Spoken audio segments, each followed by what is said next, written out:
Hello friends, welcome to my channel. ఎముకలకు ఉక్కు లాంటి బలాన్ని అందించే రాగి పిండితో పిల్లలకి ఇష్టమైన కేక్ అయితే చాలా ఈజీగా, ఎగ్ లేకుండా, షుగర్ లేకుండా, మైదా లేకుండా చాలా హెల్తీగా అయితే ఈరోజు మనం ప్రిపేర్ చేసుకుందాము. అయితే రెసిపీలోకి వెళ్ళే ముందు ఫస్ట్ టైం నా ఛానల్ చూసినట్లయితే ప్లీజ్ లైక్ చేయండి, సబ్స్క్రైబ్ చేయండి. అయితే లేట్ చేయకుండా రెసిపీలోకి వెళ్ళిపోదాము. ఒక వెడల్పాటి గిన్నె తీసుకుని 1/2 కప్పు కమ్మటి పెరుగు, 1/2 కప్ అయితే సన్ఫ్లవర్ ఆయిల్ వేసుకున్నాను. సన్ఫ్లవర్ ఆయిల్ వేసుకోవడం వల్ల ఎలాంటి స్మెల్ కానీ టేస్ట్ కానీ ఉండదు. 1/2 కప్పు బెల్లం పౌడర్ వేసుకుని 1/2 టీ స్పూన్ వెనిలా ఎసెన్స్ వేసుకుని మనం వేసుకున్న బెల్లం పౌడర్ అంతా మంచిగా కరిగి స్మూత్గా అయ్యేలాగా మంచిగా మిక్స్ చేసుకోవాలి.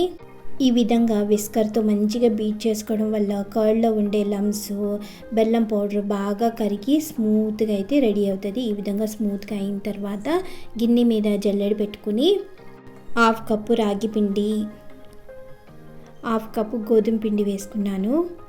1 teaspoon baking soda, 1/2 teaspoon cooking soda వేసుకుని ఇవన్నీ బాగా మంచిగా గిన్నెలో పడేలాగా మంచిగా జల్లించుకోవాలి. ఈ విధంగా జల్లించుకోవడం వల్ల పిండిలో ఎలాంటి లమ్స్ లేకుండా మనం మిక్స్ చేసుకునేటప్పుడు ఈజీగా మిక్స్ అవుతుంది. ఈ విధంగా జల్లించుకున్న తర్వాత కటింగ్ మోడ్ మెథడ్లో అయితే ఈ విధంగా మంచిగా మిక్స్ చేసుకోవాలి. పిండిని ఈ విధంగా సగం వరకు మిక్స్ చేసుకున్న తర్వాత గిన్నె మీద జల్లెడ పెట్టుకుని మీ దగ్గర కోకో పౌడర్ ఉంటే కనుక 2 టేబుల్ స్పూన్లు కోకో పౌడర్ వేసుకుని మంచిగా జల్లించుకుని మిక్స్ చేసుకోవాలి.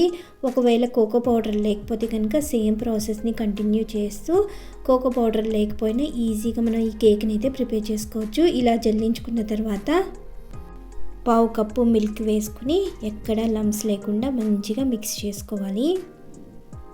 ఈ విధంగా కోకో పౌడర్ కూడా మన కేక్ బ్యాటర్లో మిక్స్ అయ్యేలాగా మంచి స్మూత్గా అయితే మిక్స్ చేసుకున్న తర్వాత మన కేక్ బ్యాటర్ అయితే రిబ్బన్ కన్సిస్టెన్సీలో ఉండేలాగా ఈ విధంగా మిక్స్ చేసుకోవాలి. ఇలా మిక్స్ చేసుకున్న తర్వాత మీ దగ్గర కేక్ మౌల్డ్ ఉంటే కనుక ఓకే, లేకపోతే కనుక నేను ఇక్కడ నార్మల్గా ఇంట్లో యూజ్ చేసే స్టీల్ బాక్స్ని అయితే తీసుకుని బటర్ పేపర్ని ఆయిల్ అప్లై చేసుకుని ఈ విధంగా పెట్టుకున్నాను. పై దాకా అయితే బటర్ పేపర్ అయితే పెట్టాను. ఒకవేళ కేక్ అయితే మంచిగా పొంగినప్పుడు బయటికి రాకుండా బటర్ పేపర్ పై దాకా ఈ విధంగా పెట్టుకుని మనం ప్రిపేర్ చేసుకున్న కేక్ బ్యాటర్ అంతా మౌల్డ్లో వేసుకుని కేక్ బ్యాటర్లో ఎలాంటి ఎయిర్ బబుల్స్ లేకుండా మంచిగా 2-3 సార్లు ట్యాప్ చేసుకున్న తర్వాత స్టవ్ మీద వెడల్పాటి గిన్నె పెట్టుకుని స్టవ్ లో హీట్లో పెట్టుకుని మంచిగా హీట్ అయిన తర్వాత మనం కేక్ మౌల్డ్ని అయితే గిన్నెలో పెట్టుకుని కేక్ బేక్ చేసే గిన్నె మీద మూత అయితే కరెక్ట్గా ఉండేలాగా చూసుకోవాలి.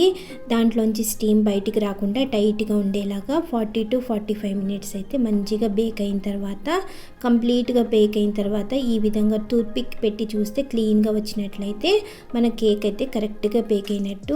నేను ఇక్కడ కేక్ అయితే ఎప్పుడు ఓవెన్లో అయితే బేక్ చేయలేదని నాకు అంత డీటెయిల్గా తెలియదు, అందుకని దాని టెంపరేచర్స్ ఏమీ నేను చెప్పలేదు. ఓన్లీ గిన్నెలో ఎలా కుక్ చేసుకోవాలో అని చెప్పాను. ఈ విధంగా కేక్ అంతా కంప్లీట్గా చల్లారిపోయిన తర్వాత నేను కేక్ తీసేటప్పుడే దాని బటర్ పేపర్ కూడా చాలా ఈజీగా వచ్చేసింది.